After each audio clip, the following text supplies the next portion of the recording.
What's your cousin's name? I'd rather not say. Okay. Is she in court every day? Is she? She was for a while. Okay. She's not here today. Okay. Why are you talking to the media on what could be the eve of your verdict, death or life? What's in it for you at this point? Well, my hope is that my agenda at this point is to bring awareness to domestic violence, because I feel like, I mean, I'm here for my own bad choices, but in part I'm also here because of that. And I don't know if you'll air it or not, because I told Troy Hayden the same thing and it didn't air. But if I could say one thing, I just really want people to document what they go through, because if I had documented what I went through, there would be proof of it. And that's one of the big issues in my case, is that there is no physical proof. And had I documented that, there would be. And to this day, even my sister goes through things with an ex, and she documents it, or she says she does, but then sometimes she doesn't, and those things could help her later. Is that what all the recording was about? Were you documenting at that point, or why did you start recording conversations? And it just seemed a little odd that it was a private moment, and then you were recording those things. Well, was it? That's just something we did. I've never done that with any guy before, and he wanted to, and at that point I was probably willing to, I was really a dumb girl at that time. I was probably willing to do anything for him. But he didn't know you were recording it. Yeah, he did. He knew you were recording his Right. conversations. Okay. Yeah, that's what we talked about it on a chat conversation right prior to that, except it didn't come in as evidence. Okay. So the other reporter before me sort of touched on this. You know, from the outside looking in, the world looking at Jodi Arias at this point, they think that you love the attention. You know, you've allowed us to do interviews with you on the eve before the verdict. Are you enjoying the attention, for the record? No, not this kind of attention. Not the kind of attention that I receive. Well, I'm not really aware of the attention. I'm very insulated where I am. And so, I mean, I get a lot of support mail.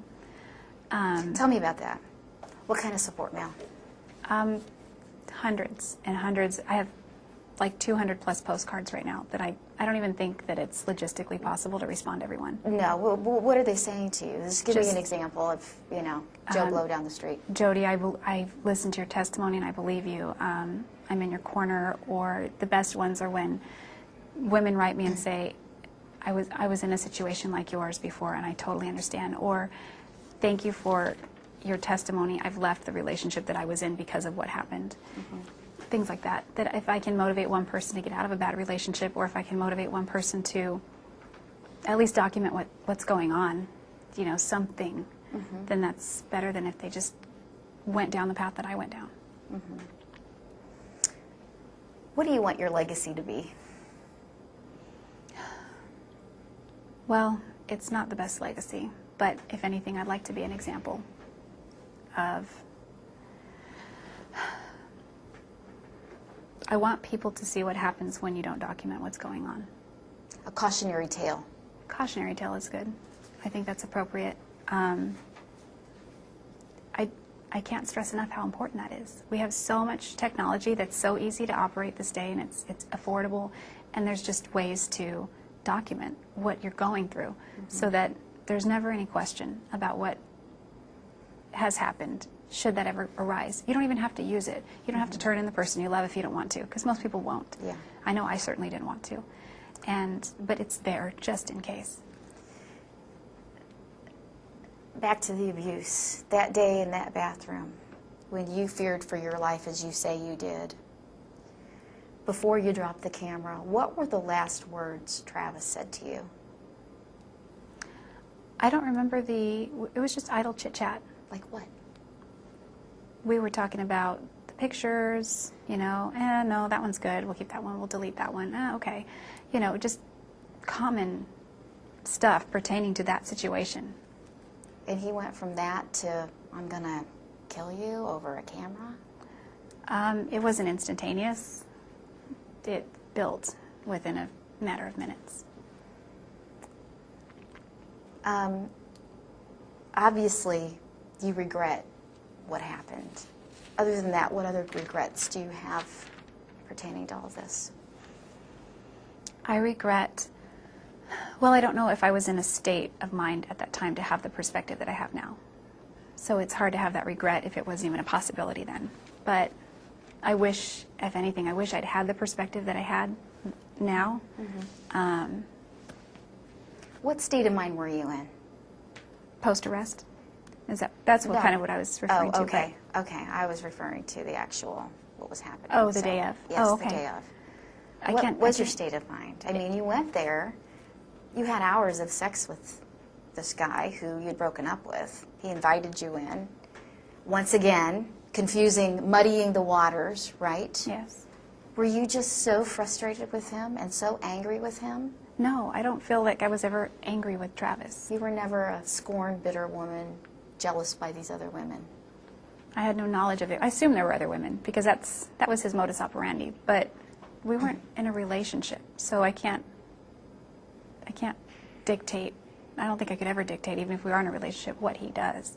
That's his choice, and I was moving on in my area, and it was just hard to completely break away.